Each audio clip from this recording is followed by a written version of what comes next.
Jangan kalau pas ada seneng rame-rame, tapi begitu ada banyak masalah tidak rame-rame. Jokowi nih presiden 2 periode loh.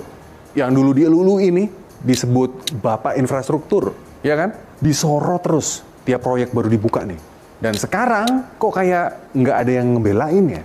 Bayangin bro, dulu Doi punya koalisi super gemuk. Dari Golkar nih, Gerindra, PAN, PKB kalau nggak salah, PDI Perjuangan. Ingat nggak terakhir Demokrat ikut masuk? Iya kan? Totalnya nih 81,9% kursi di DPR. Itu udah kayak ibarat nih punya Avenger versi politik loh. Tapi sekarang nih bisik punya bisik nih di X bilang Doi lagi kesepian. PDI Perjuangan nih, partai yang dulu ngangkat dia nih dari wali kota jadi presiden, sekarang kan udah beda jalan dong. Sekjen Banteng, Hasso Kristianto, ingat nggak pernah bilang, kami ditinggalkan Jokowi. Setelah kami nih kasih privilege besar. Sakit kan? Nah, ini kayak lo ditinggal Besti setelah lo kasih semuanya. Tapi ini bukan soal PDI Perjuangan ya. Koalisi besar itu tuh sekarang sibuk nyari lagu baru lagi nih di bawah Presiden Prabowo Subianto. Emang sih Jokowi ini bukan presiden pertama yang ngerasain dinginnya kesepian. Sejarah Indonesia penuh drama kayak gini bos. Lo inget nggak Soeharto? Dulu digilai elit politik dong.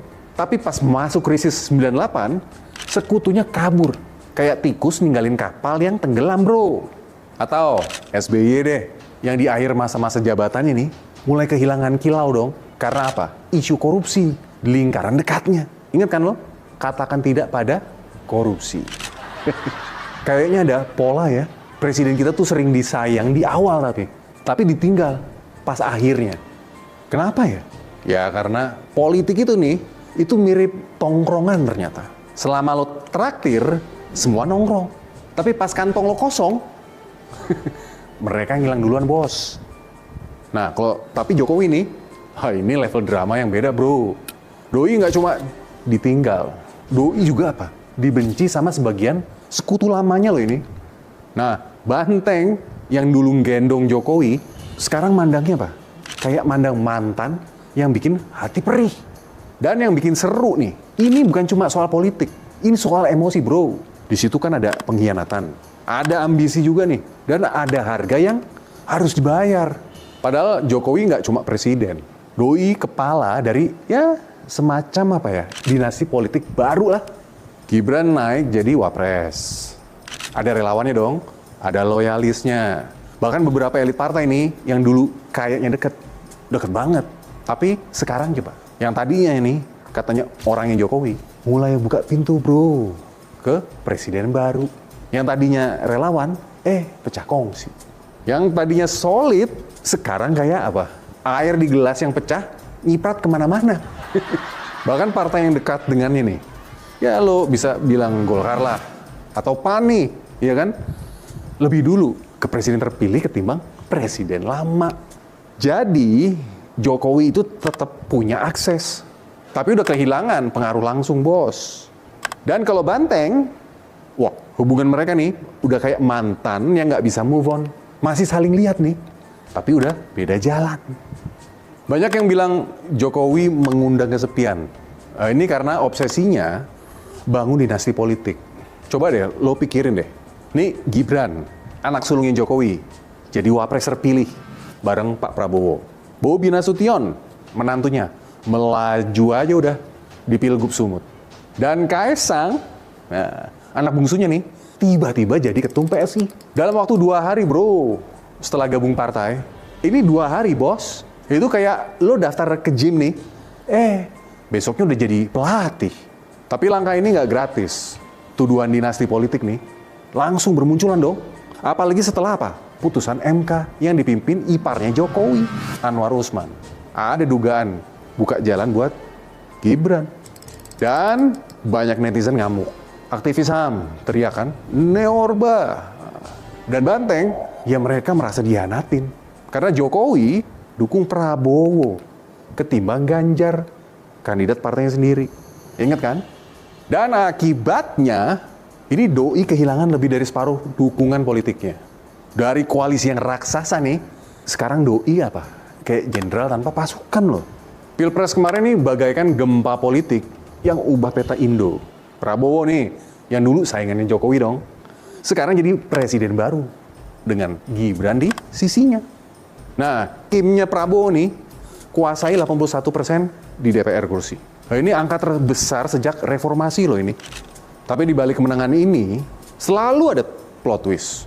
Jokowi yang awalnya dianggap kingmaker, coba sekarang lo lihat. Kayaknya sih terlihat kayak pion yang dimanfaatkan malahan. Banteng sampai saat ini kan milih jadi apa? Oposisi. Di X orang-orang bilang, oh kayaknya Pak Jokowi tuh desperate cari rumah politik baru. Partai koalisi kan pada sibuk tuh sama agenda Prabowo. Bahkan PSI yang dipimpin Kaesang, ini lebih kayak kendaraan dinasti daripada benteng buat Pak Jokowi. Ingat nggak loh, di Pilkada 2024 lalu, banteng mati-matian kan, ngelawan pengaruh Jokowi. Di Jateng, Sumut, di Bali. Nah, ini bukan cuma soal kekuasaan bro, ini soal harga diri.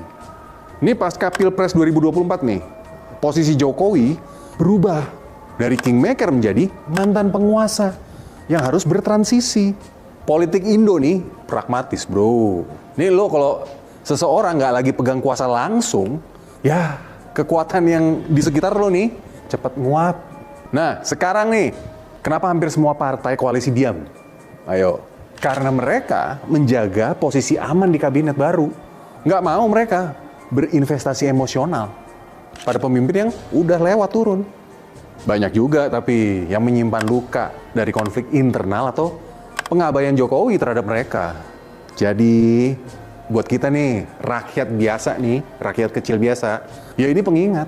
Kekuasaan itu sementara bro. Loyalitas politik itu apa? Rapuh banget. Jangan cuma terpukau, gampang terpukau sama karisma pemimpin.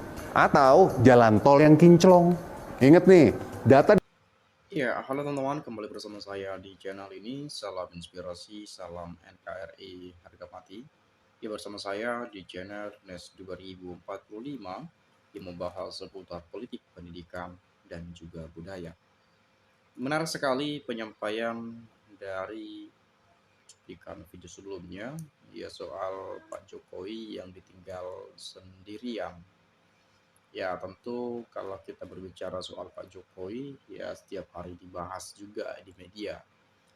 Ya belum lagi banyak cibiran netizen kepada beliau ya. Belum lagi soal kasus ijazah palsu yang sampai saat ini tak kunjung kita tahu kebenarannya asli atau palsunya ijazah Pak Jokowi itu. Ada yang mengatakan sudah menemukan percetakannya yang dicetak 2012, 2000 sekian dan lain sebagainya, dicetak ulang dan lain-lain. Nah, kita nggak tahu benar atau tidaknya itu ya. Tapi satu hal yang perlu kita tahu bahwa eh, banyak sekali orang mengatakan bahwa ya Pak Prabowo ya jauh-jauh lah dari Pak Jokowi gitu ya. Ya mungkin dalam artian ya jangan terlalu apa namanya istilahnya yang sering saya dengar Pak Jokowi stoplah cawe-cawe kepada pemerintahan ini gitu kurang lebihnya. Pak Prabowo pun jangan sampai mau dicawe-cawein Pak Jokowi gitu. Dan juga banyak sekali menyampaikan ya orang-orangnya Pak Jokowi di dalam pemerintahan Pak Prabowo sekarang ini diganti saja. Menteri-menteri titipan Jokowi direshuffle saja. Kapolri diganti saja. Di Kejaksaan orang-orangnya Pak Jokowi digantikan saja. Di KPK, Kemendagri dan lain sebagainya. Banyak sekali yang menyampaikan hal-hal seperti itu. Memang kalau kita melihat ya pengalaman yang sudah kita pernah jalani, bagaimana Indonesia dipimpin oleh Pak Jokowi selama 10 tahun menjabat sebagai presiden. Banyak hal yang mungkin kita tidak suka dan banyak juga yang kita suka tentunya. Tetapi kita harus fair mengatakan bahwa setiap pemimpin itu tidak ada yang sempurna. Pasti punya keterbatasan masing-masing dalam setiap memimpin. Tetapi kalau Pak Jokowi kita melihat ini sudah keterlaluan sekali. Ya, banyak kasus yang terjadi di era Jokowi. Kasus korupsi banyak sekali, kita menyadari hal itu. Dan bahkan sudah terjadi di era Pak Jokowi, baru ketahuan di eranya Pak Prabowo, itu banyak sekali itu. Soal tambang nikel di Raja Empat salah satunya, sudah berjalan sejak pemerintahan Pak Jokowi, dan baru ketahuan di pemerintahan Pak Prabowo. Belum lagi soal IKN yang katanya banyak investor asing masuk, berinvestasi di sana, dan kemudian tidak menggunakan APBN, tetapi yang kita lihat sampai saat ini, ya malah pembangunan itu belum dilanjut kalau nggak salah tuh ya, karena efisiensi anggaran. Dan investornya saya belum pernah lihat sama sekali beritanya yang ada gitu ya. Lalu kemudian soal pemakzulan Gibran. Kalau memang benar-benar Gibran ini dimakzulkan, fix ya pengaruh Jokowi sudah tidak ada lagi. Nah, nanti mungkin kalau teman-teman punya pendapat lain, boleh silakan disampaikan juga di komentar pada video ini. Biar nanti kita juga bisa sama-sama saling bertukar pikiran antara satu dengan yang lain lewat komentar di video ini. Tapi di sini saya coba izinkan saya untuk menyampaikan beberapa hal yang menjadi pemikiran dari kawan-kawan kita juga ya. Kiranya kuat betul, terlalu banyak cawe-cawenya, ijazahnya tidak mau ditampilkan ya di media massa. Ya, ini yang paling aneh juga bagi saya. Ketika ada mengatakan, ketika Pak Jokowi menunjukkan ijazahnya ke publik, Indonesia bisa chaos, katanya seperti itu. Ini saya belum tahu jalan pikirannya itu bagaimana itu. Ya, tunjukkan ijazah ke publik, Indonesia bisa chaos. Agak lain juga ini, ya. Soal ijazah misalnya, berbelit-belit ya, bertele-tele, berpanjang lebar sampai sana kemari, belum lagi bayar lawyer ini itu dan macam-macam. Padahal tunjukkan saja sudah clear sebetulnya sebagai seorang negarawan, biar rakyat tidak gaduh dan lain sebagainya, jujur saja. Kita minta kejujuran dari seorang Pak Jokowi. Oke, undang-undang ITE ya, pencemaran nama baik, perlindungan data dan lain sebagainya digugat ulang atau melakukan gugatan, digugat balik tuh misalnya. Ya, padahal ya ini para peneliti gitu loh ya, para ilmuwan yang memang sudah di bidang kepakarannya untuk meneliti itu, seorang penulis dan lain sebagainya. Kenapa harus berbelit-belit, kan itu yang selalu saya dengar ya, saya baca-baca di berbagai penyampaian komentar kawan-kawan kita ya. Jadi ya harapannya sih ya segera saja kan begitu ya. Kemudian semua sesuai amal dan perbuatan. Pembohong kelas dewa, tinggal tunggu anaknya. Siapa yang naik tidak sewajarnya akan jatuh. Musa. Ini soal pemakzulan lagi itu ya. Jadi teringat pertama Jokowi menginjak kaki di istana tahun 2014. Diwawancarai Najwa Shihab. Najwa Shihab bertanya, segini banyak masyarakat yang mengantar Bapak, gimana kalau dikecewakan nanti? Ya udah tahu, tanya kok saya, paling gitu.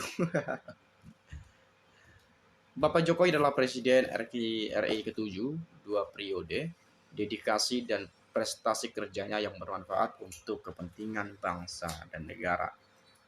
Indonesia telah diakui dan mendapat kepercayaan dari mayoritas rakyat Indonesia dan dunia internasional. Bapak Jokowi adalah maestro politiknya Indonesia, mempunyai kekuatan politik, yang sosial dan keagamaan yang besar. Simpatisan ada 83 rakyat Indonesia. Hanya kelompok PDGJ, munafik dan otak pekok yang selalu membangun opini publik di medsos dengan narasi dan asumsi yang menyesatkan. Jadi inilah negara yang berdemokrasi. Kita nggak bisa juga mengatakan membangun opini yang menyesatkan dan lain sebagainya. Inilah pendapat. Ya inilah penilaian yang dituangkan melalui pikiran-pikiran yang disampaikan di media sosial.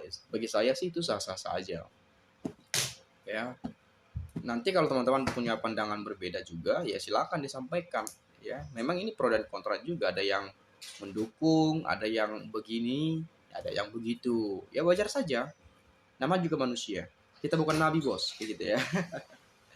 Mungkin itu saja lah ya teman-teman. Silakan sampaikan pendapat Anda nanti. Terima kasih saya ucapkan sekali lagi. Salam dan sampai jumpa.